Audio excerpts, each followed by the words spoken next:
Assalamualaikum warahmatullahi wabarakatuh. Selamat datang teman-teman, selamat datang kembali di channel The Legend Programmer. Dengan saya Denny Husni Fahri Rijal. Pada kesempatan kali ini kita akan membahas sebuah tema dengan judul Software Performance Engineering.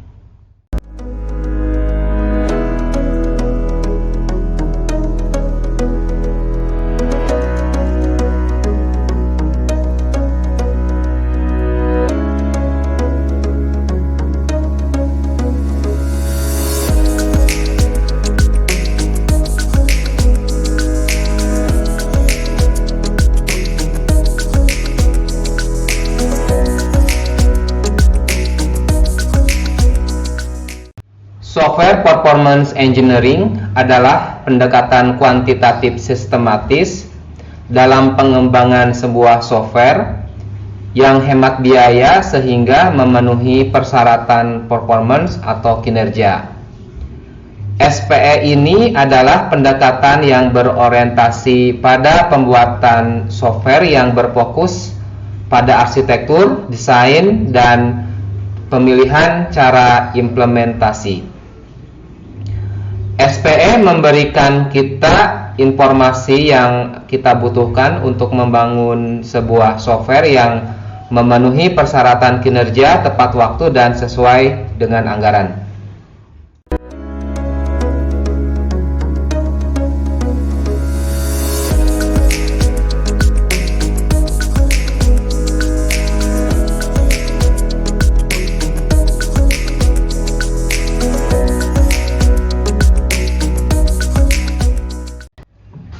Pada sebuah software development, delivery functionality dari sebuah software sudah jelas merupakan faktor yang sangat penting.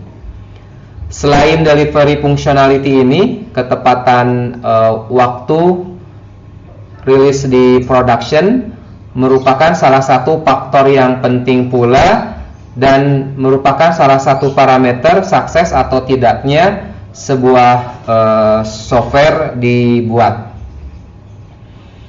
Akan tetapi selama software tersebut telah digunakan atau sudah naik di production, ternyata cost dari software atau biaya dari software tersebut lebih ditentukan oleh seberapa baikkah si software yang kita buat telah mencapai tujuan kualitas atribut seperti performance, reliability, availability, atau maintainability.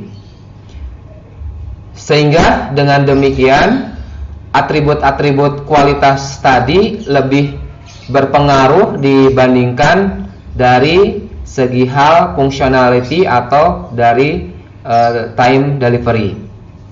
Semakin bagus kualitas atribut yang dimiliki oleh sebuah software, maka biaya keseluruhan atau cost keseluruhan dari software tersebut akan menjadi semakin bagus dan semakin rendah.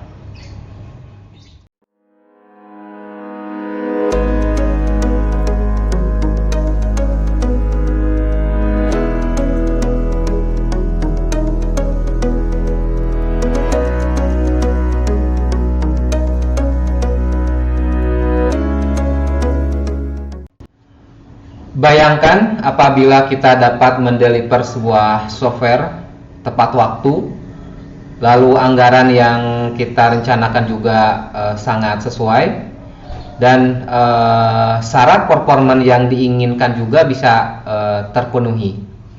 Bayangkan juga jika performance atau stress test berhasil kita lakukan di pertama kali kita melakukan tesnya.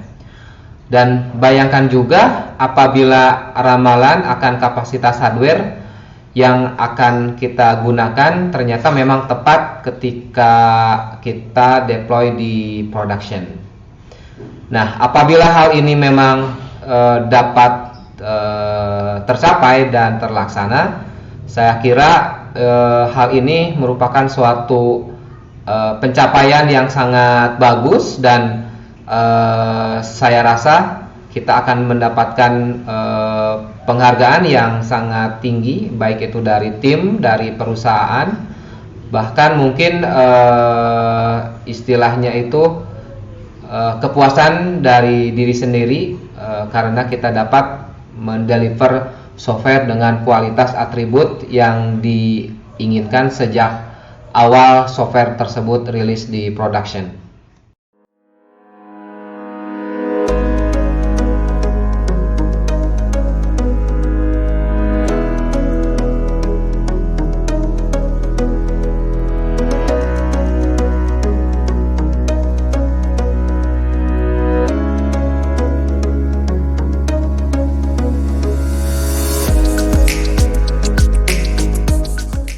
Apakah ini hanya sebuah mimpi atau teori belaka? Jawabannya, ini bukanlah mimpi, dan kita dapat mewujudkannya serta 100% dapat mengimplementasikannya di production. Banyak sekali cerita sukses organisasi-organisasi di Indonesia ataupun organisasi atau perusahaan di dunia yang telah berhasil menerapkan software performance engineering ini. Sehingga dengan menerapkan SPE ini mereka berhasil mendapatkan sebuah software yang memiliki kinerja yang bagus, quality yang bagus, time delivery yang tepat, serta mungkin biaya pembuatan software yang jauh lebih baik.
Kenyataannya di dunia nyata, sebuah software rata-rata memiliki kualitas atribut yang sangat-sangat tidak baik.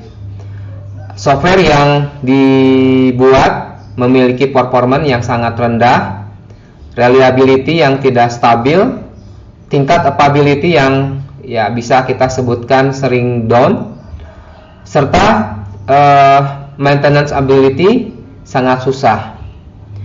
Mengapa hal ini bisa terjadi?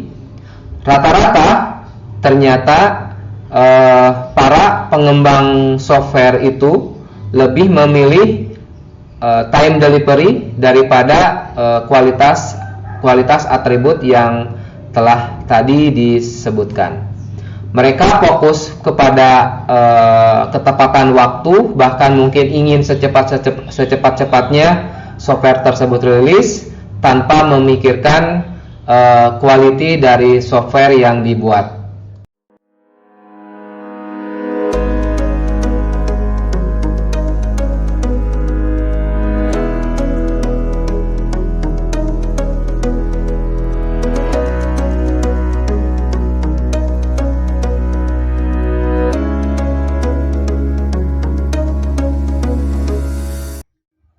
Adapun pendekatan lama dalam pembuatan sebuah software, rata-rata banyak organisasi yang menggunakan pendekatan ras dahulu atau mengerjakan pembuatan software dahulu, coding didahulukan, dan melakukan fixing terhadap performance kemudian setelah tahap pengujian dilakukan.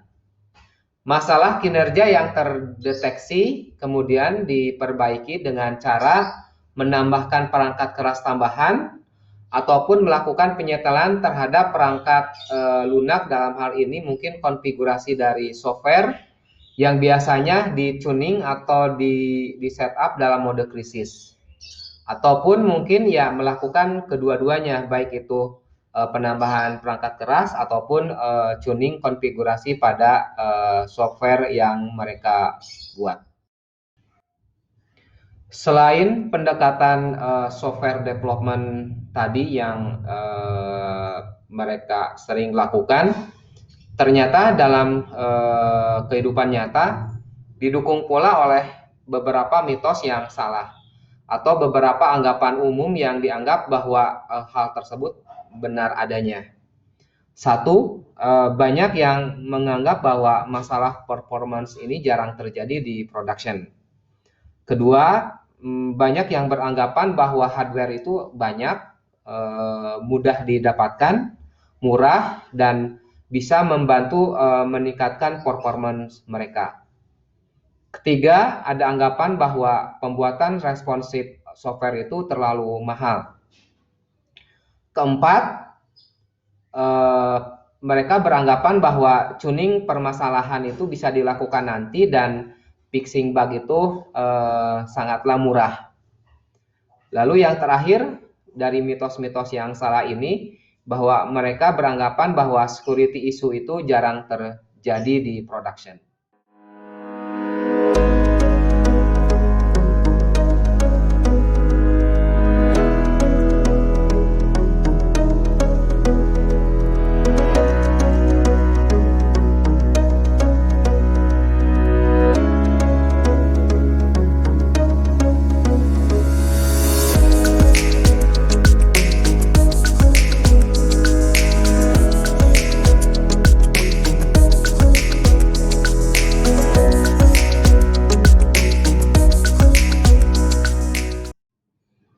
Seperti yang telah kita ketahui bahwa dengan cara pendekatan lama, yaitu cara pendekatan yang hanya berfokus pada functionality ataupun time delivery, ternyata rata-rata kita menghasilkan sebuah software yang memiliki quality dan kualitas atribut yang tidak sesuai dengan yang kita harapkan.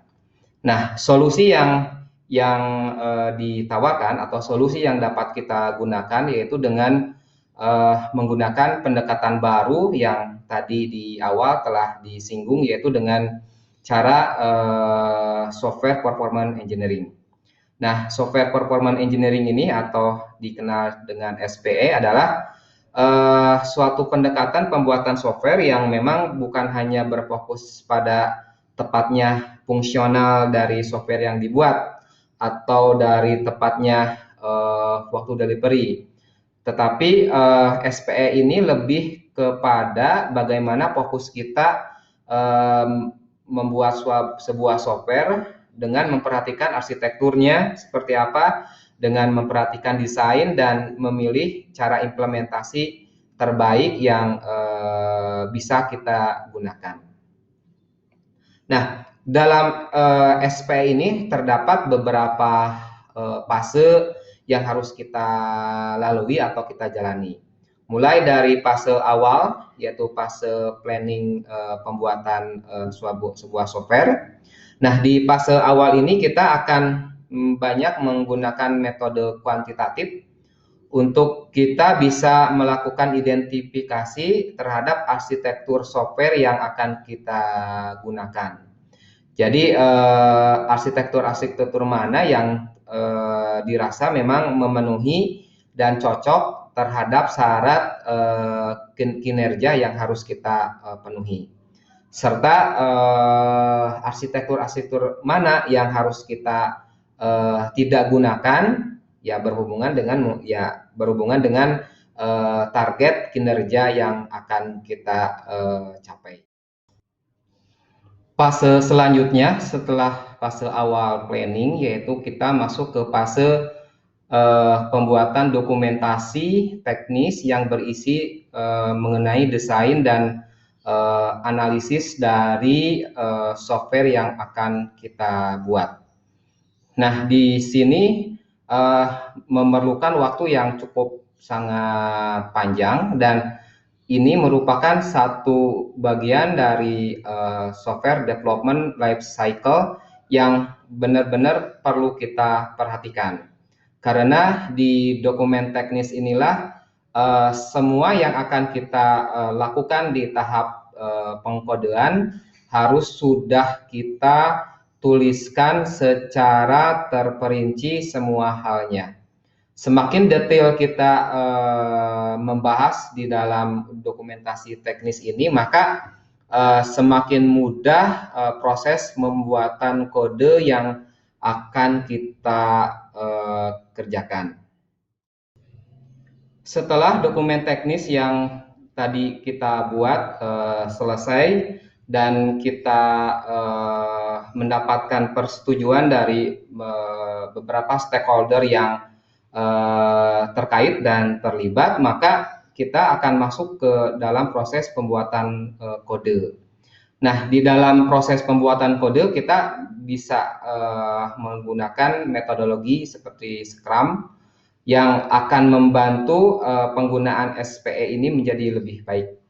Nah, apabila si tim developer setelah menyelesaikan suatu modul atau suatu fungsi, maka setelah itu pula akan dilakukan testing oleh QA, tentunya melakukan testing functionality. Setelah testing functionality-nya oke, maka haruslah dilakukan ke tahap pengetesan kinerja. Nah, proses ini dilakukan terus-menerus sehingga kita mendapatkan target kinerja atau performa yang telah kita harapkan. Nah, barulah mungkin apabila syarat functionality, syarat kinerja, bahkan mungkin syarat security telah kita capai, baru satu modul atau satu sprint tersebut boleh kita naikkan ke production. Setelah software kita naik ke production, maka kita masuk ke fase selanjutnya, yaitu fase monitoring. Nah, pada fase monitoring ini kita harus dapat memonitor semua perilaku dari software kita di production. Kita bisa memasang beberapa tool yang berhubungan dengan performance atau beberapa tool juga yang mampu memonitoring mengenai bug-bug software kita yang telah kita buat di production. Nah, beberapa software monitoring mungkin sebagai contoh saja bisa saya sebutkan.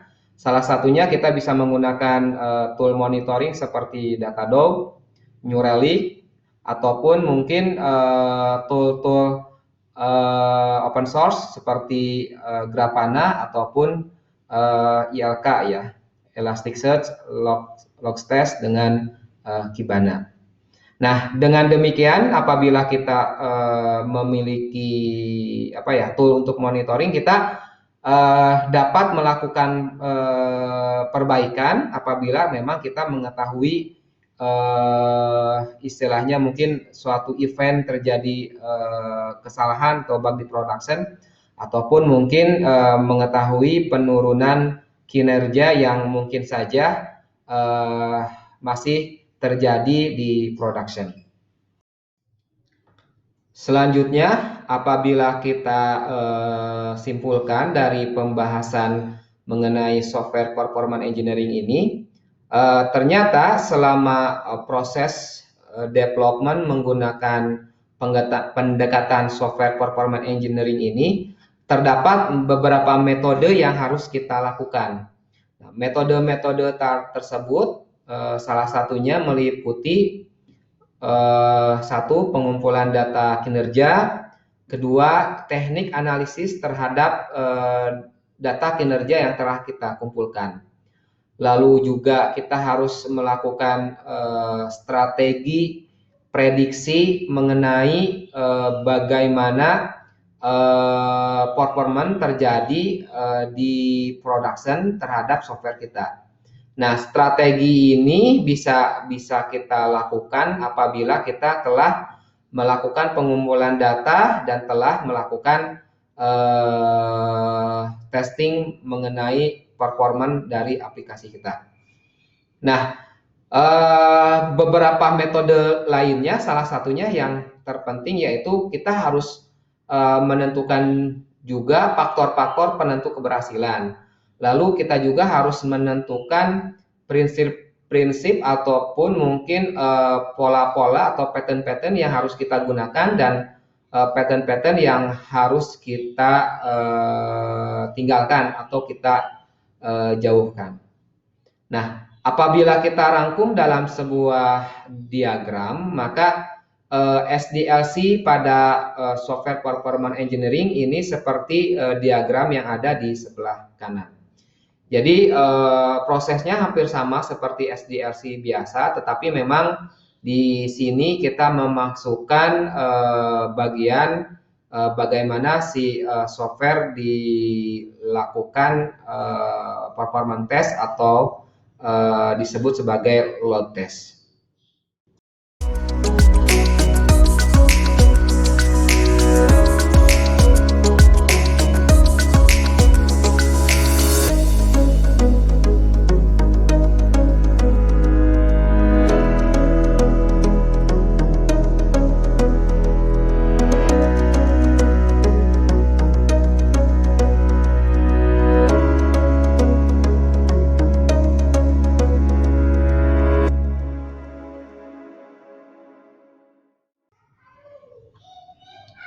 Selanjutnya, kita harus mengetahui faktor-faktor yang dapat menghambat inisiatif SPE ini gagal kita lakukan.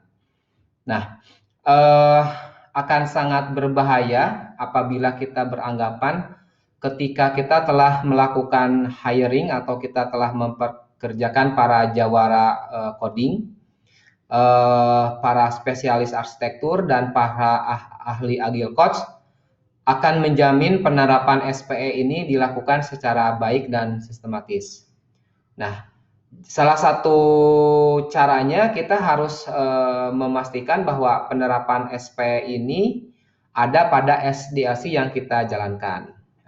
Cobalah kita minta laporan mengenai performa dan kualitas aplikasi yang sedang dibuat secara berkala dan tentunya sesuai dengan persyaratan kinerja yang kita harapkan. Nah, dengan demikian apabila memang proses SDLC mengenai SPE ini telah dimasukkan, kita dapat memantau dan bisa selalu mengarahkan tim agar proses SPE ini tetap ada pada jalurnya.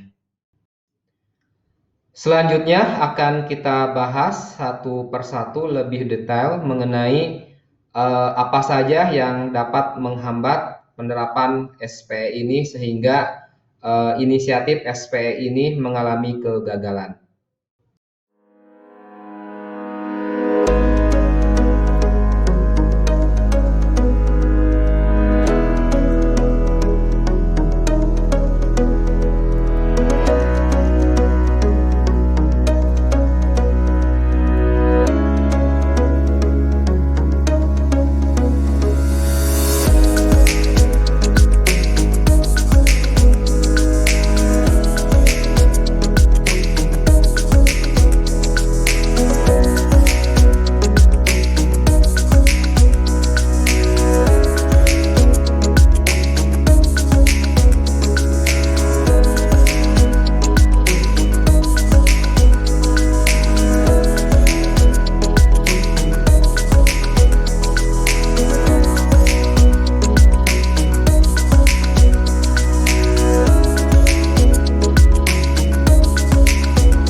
Terakhir, sebagai kesimpulan, kita telah menjelaskan panjang lebar mengenai software performance engineering dan kegunaannya bagi kita dalam membuat sebuah software.